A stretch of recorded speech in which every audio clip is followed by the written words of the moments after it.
We start this evening with renewed warning coming from the south. Seoul's defense ministry warns that North Korea will face the end of its regime should it use its nuclear weapons, taking aim at the regime recently having adopted constitutional amendment to reinforce its nuclear power. Pyongyang, in the meantime, has slammed the U.S. for calling the regime a persistent threat, claiming, in fact, that it's the other way around. Our defense correspondent Choi Min-jung reports. Seoul's defense ministry has warned that should North Korea use its nuclear weapons, this would bring about the end of its regime. Wednesday's warning comes after Pyongyang last week enshrined its status as a nuclear power in its constitution. The ministry said South Korea's military possesses a joint Seoul-Washington readiness posture that can overwhelmingly respond to any attack from North Korea.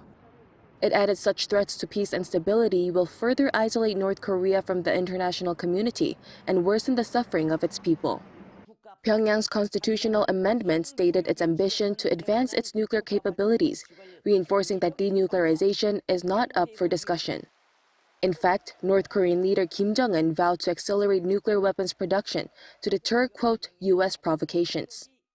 The regime's state-run media reported on Wednesday that North Korea's defense ministry criticized the U.S. for describing the North as a persistent threat on its new strategy on countering weapons of mass destruction. It added that the world's biggest threat from weapons of mass destruction comes from none other than the U.S. The ministry accused Washington of increasing nuclear threats, referring to the joint military drills with South Korea and the deployment of its strategic nuclear submarine near the Korean peninsula. On that note, the North Korean military pledged to counter the U.S. military tactics with the most overwhelming and sustained response strategy. Though such a response from the North is not unusual, the latest exchanges come as there are growing concerns that North Korea and Russia are pushing for an arms deal. Choi Min-jung, Arirang News.